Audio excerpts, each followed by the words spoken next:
নমস্কার প্রিয় শিক্ষার্থী, সম্মানিত অভিভাবক মণ্ডলী এবং আমার শ্রদ্ধাভাজন শিক্ষক মণ্ডলী, যারা আমার আজকের ক্লাস দেখছেন তাদের সবাইকে খাগড়াছড়ি ডিস্ট্রিক্ট অনলাইন স্কুলে অনেক অনেক শুভেচ্ছা জানিয়ে আজকের ক্লাসটি আমি শুরু করছি। প্রিয় শিক্ষার্থীরা, তোমরা জানো আমি আমার পরিচয়, তারপর আমি আবারও বলি, আমার নাম রিপন চাকমা, সহকারী শিক্ষক, খাগড়াছড়ি সরকারি বালিকা উচ্চ বিদ্যালয়। তো আজকে আমরা গত ক্লাসের ধারাবাহিকতায় আজকে পর্যায় সারণী থেকে পরের যে আলোচনাগুলো আছে সে আলোচনা থেকে একটু আমরা জানার চেষ্টা করব, আলোচনা করব। তার আগে তোমাদের দুটি কথা বলে নিই।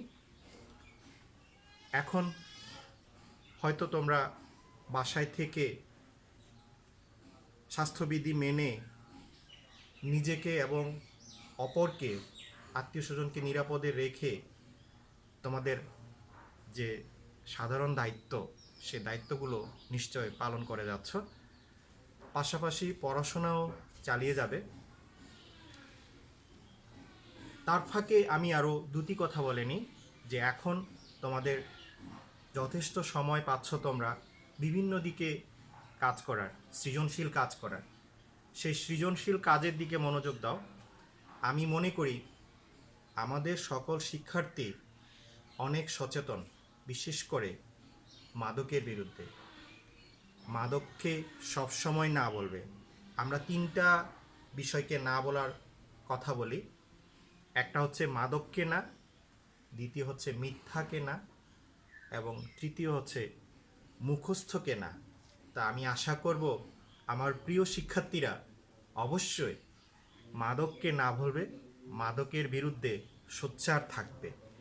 তো আমি আজকে আমার দেরি না করে আমার ক্লাসে চলে যাচ্ছি। আমরা আজকে রসায়নের পর্যায় সারণী থেকে কিছু জানার চেষ্টা করব। পর্যায় সারণী এর আগের পাঠে আমরা দেখেছি যে পর্যায় সারণীর পথভূমি সম্পর্কে আমরা জেনেছিলাম। আজকে আমরা পর্যায় সারণীর কিছু বৈশিষ্ট্য জানব, পাশাপাশি ইলেকট্রন বিন্যাস থেকে আমরা কিভাবে পর্যায় সারণীতে অবস্থান বের করা যায় সে বিষয়টুকু জানার চেষ্টা করব। আমি জানি তোমরা এর আগে এই বিষয়গুলো সম্পর্কে ধারণা পেয়েছ এবং নিজের থেকে ধারণা নিচ্ছ। যদি আজকের ক্লাসটি তোমরা দেখো, খাতা কলম নিয়ে মনোযোগের সাথে আমার সাথে থাকো, তাহলে অবশ্যই তোমাদের আরও যে বিষয়গুলো কিছুটা অজানা ছিল, কিছুটা হালকা জেনেছো, সে বিষয়গুলো অনেক ক্লিয়ার হয়ে যাবে, ভালো ধারণা পাবে এবং কোনো দিন ভুলে যাবে না। তো আমি আশা করি তোমরা মনোযোগের সাথে আমার এই ক্লাসে অংশগ্রহণ করবে। আমরা পর্যায় সারণীর পথভূমি দেখেছিলাম। পর্যায় সারণীতে দেখো, পর্যায় সারণীতে রূপ যেটা, সেটা এই ধরনের। আধুনিক যে রূপ IUPAC এর নিয়ম অনুসারে আমরা এখন এই রূপে পাচ্ছি। তো এখানে দেখো, আমরা এই পাশে যেগুলো আছে আনুভূমিক যে সারিগুলো আছে সেগুলোকে কি বলি তোমরা নিশ্চয় জানো, সেগুলো হচ্ছে পর্যায়। এর পাশাপাশি উপর থেকে নিচে এভাবে এগুলোকে কি বলি আমরা, এগুলো হচ্ছে, এগুলো হলো গ্রুপ। তাহলে আমরা পর্যায় সারণীতে দুইটি বিষয় পাই, একটা হচ্ছে দুইটি পরিচয়, একটা হচ্ছে গ্রুপ আর একটা পর্যায়। তাহলে গ্রুপ এবং পর্যায়ে তোমরা একটা বিষয় খেয়াল করবে, যদি কোনো পর্যায়ে একটা নির্দিষ্ট গ্রুপ থাকে তাহলে তার জন্য একটা নির্ধারিত জায়গা আছে। কোনো মৌলের জন্য একটা নির্দিষ্ট জায়গা আছে, প্রত্যেকটা মৌলের। এখানে এখানে আমি যতগুলো ঘর এখানে আছে সেখানে 118টি ঘর আছে। কয়টি? 118টি। তাহলে 118টি মৌলের প্রত্যেকের সুনির্দিষ্ট পরিচয় আছে, যেখানে তার পর্যায় এবং গ্রুপ নিয়ে। তাহলে এভাবে আমরা পাচ্ছি, দেখো গ্রুপ পাচ্ছি 1 2 3 এভাবে তোমরা জানো 18টা গ্রুপ আমরা পাই। পাশাপাশি পর্যায় কয়টা পাই আমরা? পর্যায় হচ্ছে 1 2 3 4 5 6 7, 7টি পর্যায় পাই। তাহলে পর্যায় সারণীতে কয়টা গ্রুপ, কয়টা পর্যায়? 18টা গ্রুপ এবং 7টি পর্যায়, একেবারে ক্লিয়ার। পাশাপাশি তোমরা এখন দেখো এই যে প্রথম পর্যায়ে কয়টা মৌল, কয়টা ঘর আছে? একটা দুইটা। তাহলে প্রথম পর্যায়ে কয়টা মৌল? প্রথম পর্যায়ে হচ্ছে 2টি মৌল। এবং দ্বিতীয় পর্যায়ে দেখো, দ্বিতীয় এবং তৃতীয় পর্যায়ে দেখতে একই ধরনের। কোনটা কোনটা? দ্বিতীয় এবং তৃতীয়। তাহলে এই দ্বিতীয় তৃতীয় পর্যায়ে কয়টা করে মৌল আছে? 1 2 3 4 5 6 7 8।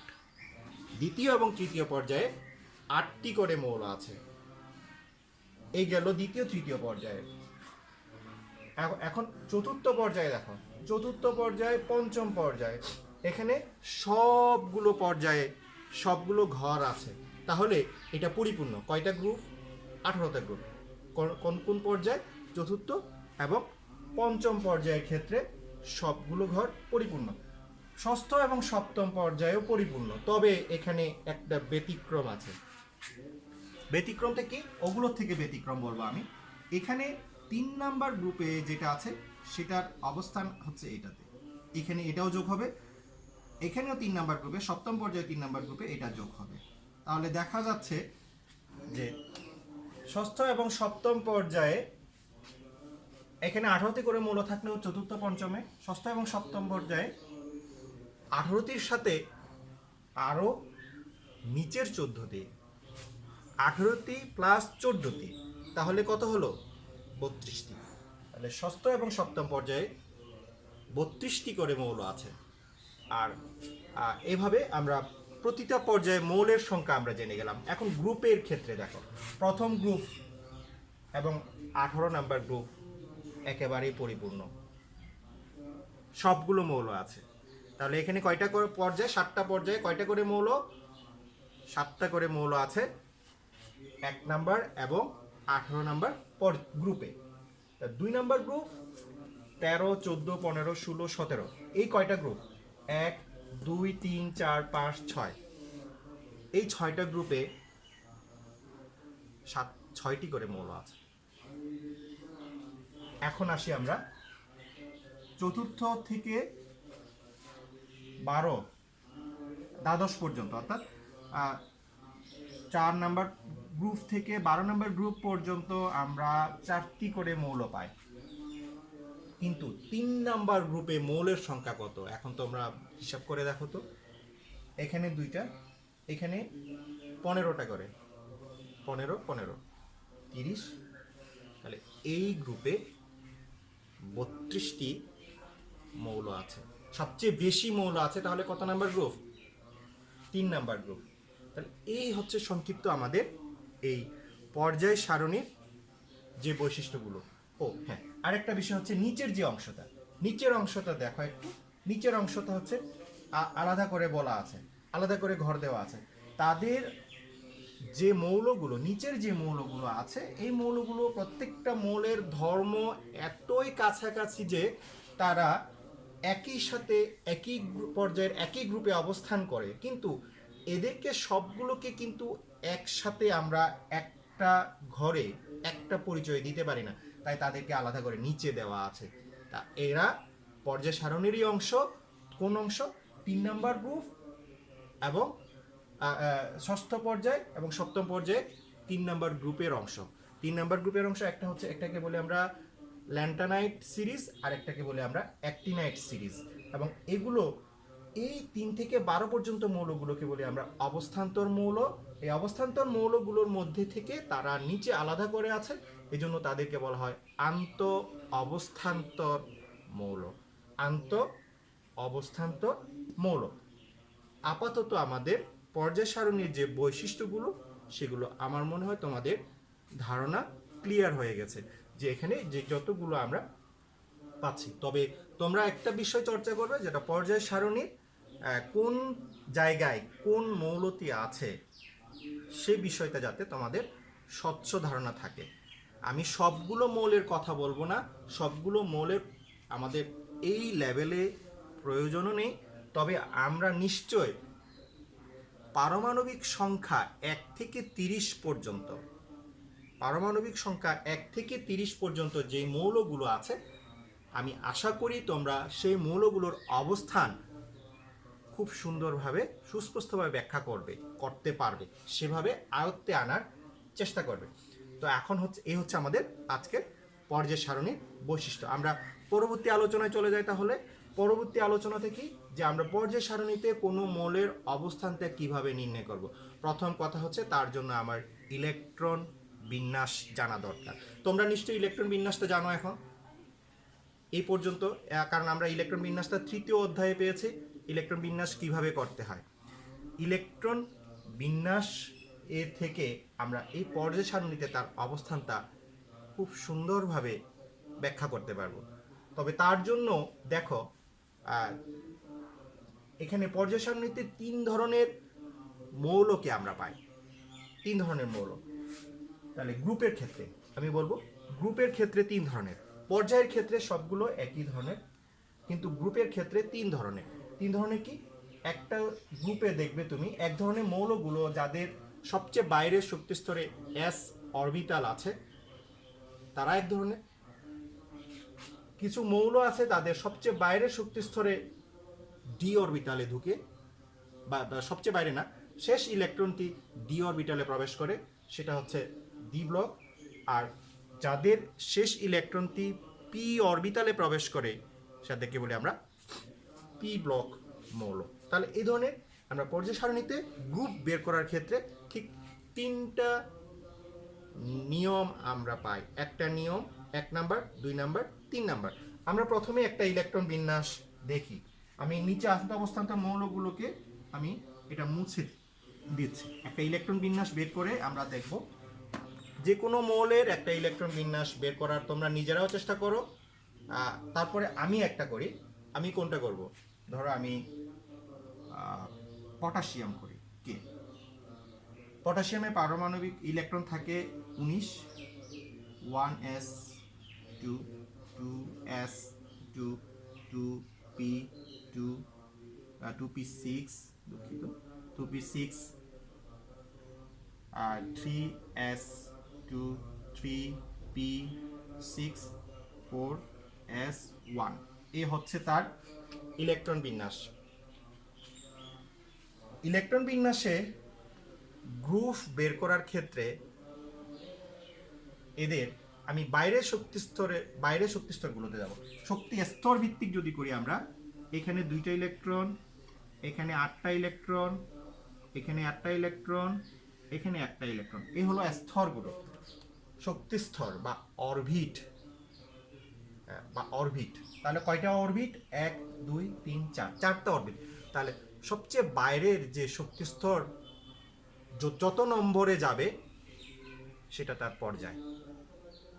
আমি আবারও বলি, আমি যদি এভাবে করি তাহলে ইলেকট্রন বিন্যাসে সবচেয়ে বাইরে যে শক্তিস্তরটি থাকবে, শক্তিস্তর নম্বরটি থাকবে, সেই শক্তিস্তর নম্বরটি হচ্ছে তার পর্যায়। তাহলে এখানে দেখো, তাহলে পর্যায় কোনটা হবে? এটা হচ্ছে তার সবচেয়ে বাইরের শক্তিস্তর, এবং তার সেই সবচেয়ে বাইরের শক্তিস্তর নম্বরটি হচ্ছে 4। কত? 4। তাহলে তার পর্যায় দেখো 4 নাম্বার। এখানে পটাশিয়াম 4 নাম্বার পর্যায় লিখছি, এখানে হবে। এখন দেখো সবচেয়ে বাইরের শক্তি স্তরে কয়টা ইলেকট্রন আছে? 1টা ইলেকট্রন। তাহলে পটাশিয়াম এখানে। আমাদের কি ভুল হলো? নিশ্চয় না। যে এখানে এই গ্রুপে 1 নাম্বার গ্রুপের 4র্থ পর্যায়ে পটাশিয়াম, এবং আমি এখানে দিতে পারতেছি। দেখো এখন অবস্থানটা আমি বের করতে পারলাম। পর্যায় সারণীতে তার অবস্থান কোথায়? ইলেকট্রন বিন্যাস থেকে এটা হলো তার পর্যায় নম্বর, এটা হলো তার গ্রুপ নম্বর। এটা এক ধরনের নিয়ম। যদি সবচেয়ে বাইরের শক্তিস্তরটি এস অরবিটালে থাকে, এটা গ্রুপ বের করার ক্ষেত্রে মানে এটা হবে তার পর্যায় বের করার নিয়ম। আর ইলেকট্রন যেখানে থাকবে অরবিটাল যেটা, সেটা হলো গ্রুপ বের করার নিয়ম। গ্রুপের ক্ষেত্রে গ্রুপের পরিচয় দিবে হলো অরবিটাল, অরবিটটা দিবে পর্যায়ে পরিচয়, কোন পর্যায়ে আছে। এখন আমরা অন্য আরেকটা মৌল দেখি, ধরো আমরা কোনটা করব, ক্লোরিন নাকি? হ্যাঁ, সবচেয়ে সহজ ক্লোরিন। ক্লোরিনের ক্ষেত্রে দেখো, ক্লোরিনের ইলেকট্রন থাকে 17টি। তাহলে আমরা ইলেকট্রন বিন্যাস করে দেখি 1s2 2s2 2p6 3s2 3p5, ঠিক কিনা ইলেকট্রন বিন্যাস? তাহলে তার সবচেয়ে বাইরে প্রথমে শক্তি স্তর, প্রথম অরবিট, দ্বিতীয় অরবিট, থার্ড অরবিট, সবচেয়ে বাইরের অরবিট। সবচেয়ে বাইরের অরবিটের নম্বরটা হচ্ছে 3। আমার মনে হয় তুমি পর্যায়ের পরিচয় পেয়ে গেছো, এটা তার পর্যায় হচ্ছে 3, ঠিক আছে, পর্যায় 3। কিন্তু গ্রুপের ক্ষেত্রে আমি অরবিটাল দিয়ে গ্রুপ করব। সবচেয়ে বাইরের পর্যায়ে বাইরের গ্রুপে, বাইরের শক্তি স্তরে, দুঃখিত, বাইরের শক্তি স্তরে, সবচেয়ে বাইরের শক্তি স্তরে যে অরবিটালগুলো আছে সেই অরবিটাল থেকে গ্রুপ বের করি আমরা। এখন এখানে অরবিটাল হলো এস এবং পি, কয়টা আছে? এস এবং পি, পি অরবিটালে ঢুকেছে, শেষ ইলেকট্রনটি পি অরবিটালে আছে। শেষ ইলেকট্রনটি যখন পি অরবিটালে থাকবে, এস এবং পি অরবিটালে থাকবে, তখন তাদের ক্ষেত্রে 10 যোগ করতে হবে। কেন? কারণ এখানে 1 2 3 4 5 6 7 8 9 10, এই 10টাকে যোগ করে নিতে হবে, কারণ এখানে গ্যাপ আছে। দেখো এখানে 10টা ঘর গ্যাপ আছে, বুঝা গেছে? এখানে 10টা গ্রুপ গ্যাপ আছে, সেজন্য 10 যোগ করে গ্রুপ পাবো আমি। তাহলে এখানে তার গ্রুপ পাবো, গ্রুপ হবে 2 + 5 + 10। তাহলে আমি কত পাচ্ছি? 17। আমার মনে হয় তৃতীয় পর্যায়ের 17 গ্রুপে আমি তাকে বসাতে পারি। তৃতীয় পর্যায়ে 1 2 3, তৃতীয় পর্যায়ে 17 গ্রুপ। তোমরা মিলিয়ে দেখো ঠিক আছে কিনা। তাহলে এখানে পেয়ে গেলাম না ক্লোরিনের অবস্থান পর্যায় সারণীতে? এটা চেঞ্জ হবে? হবে না। তাহলে এইটা হলো দ্বিতীয় নিয়ম। এই নিয়মে কি করতে হবে, যে শেষ ইলেকট্রনটি যখন পি অরবিটালে থাকবে, এস এবং পি, তাহলে এস এবং পি অরবিটালের ইলেকট্রনের সাথে ইলেকট্রন যোগ করে, তার সাথে 10 যোগ করে আমি গ্রুপ পেয়ে যাব। পর্যায় বের করার নিয়মটা একই, সবচেয়ে বাইরের শক্তি স্তরটি, নম্বরটি, তার পর্যায়। এ হচ্ছে দ্বিতীয় নিয়ম। তৃতীয় নিয়মটা আমরা আসি, আর এক ধরনের মৌল পাই, যেখানে এখান থেকে কি নিতে পারি আমি, এখান থেকে iron, F E, iron. Iron হচ্ছে 26। 26তে যদি আমি ইলেকট্রন বিন্যাস করি, তাহলে দেখো 1s2 2s2 2p6 3s2 3p6 4s2 3d, কত হলো এখন দেখো, এই পর্যন্ত হচ্ছে 18 19 20 6 3d6, এ হচ্ছে তার ইলেকট্রন বিন্যাস। তাহলে দেখো শেষ ইলেকট্রনটি ঢুকেছে তার ডি অরবিটালে। অর্থাৎ আমরা যদি বলি এটাকে যদি একটু সাজা, অনেক ক্ষেত্রে আমরা এগুলোকে সাজিয়ে নিই, 1s2 2s2 2p6 3s2 3p6 3d6 এবং 4s2। এক্ষেত্রে এদের ক্ষেত্রে গ্রুপ বের করার নিয়মটা আলাদা, পর্যায় বের করার নিয়মটা একই। তাহলে পর্যায় হবে 4, কিন্তু অর্থাৎ শেষ এটা চতুর্থ পর্যায়। গ্রুপটা হবে শেষ ইলেকট্রন যদি এস অরবিটালে থাকে এবং তার পূর্বে শক্তি স্তরটি যদি ডি অরবিটালের হয়, তাহলে এই এস এবং ডি অরবিটাল যোগ করে যে সংখ্যা পাওয়া যাবে সেটাই হচ্ছে তার গ্রুপ নম্বর। তাহলে এর গ্রুপ হবে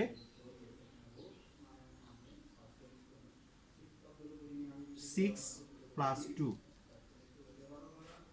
8, এই হচ্ছে তার গ্রুপ নম্বর। তাহলে আমি গ্রুপ নম্বর পেয়ে গেলাম।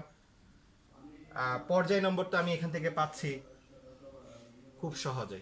এটা হচ্ছে তার ইলেকট্রন বিন্যাস থেকে গ্রুপ এবং পর্যায়, অর্থাৎ পর্যায় সারণীতে তার পরিচয় বের করা। আমি পরিচয়টা এখন দেখি কোথায় হতে পারে। তাহলে কত নাম্বার গ্রুপ? 8 নাম্বার গ্রুপ হবে। কোন নাম্বার পর্যায়? চতুর্থ পর্যায়।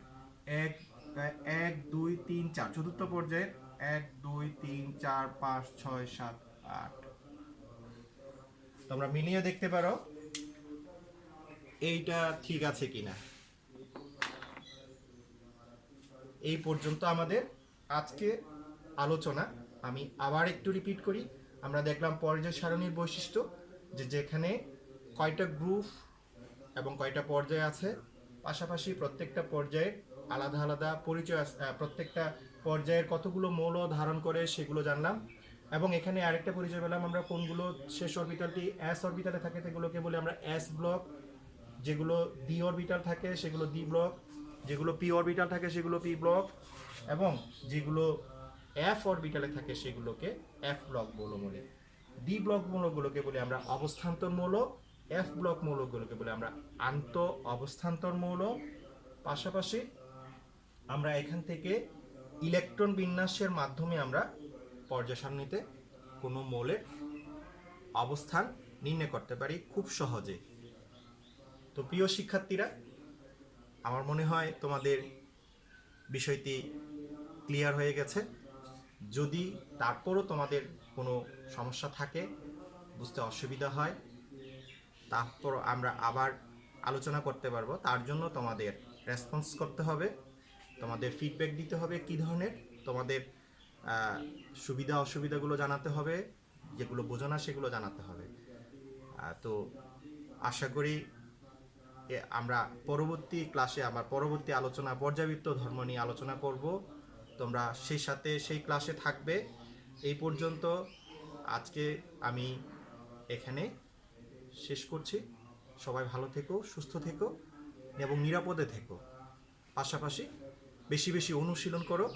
এই ধরনের ইলেকট্রন বিন্যাস থেকে অনুশীলনগুলো করে তুমি নিজেকে তৈরি করে নাও, নিজের ধারণাকে আরও স্বচ্ছ করে নাও। সবাইকে অসংখ্য ধন্যবাদ।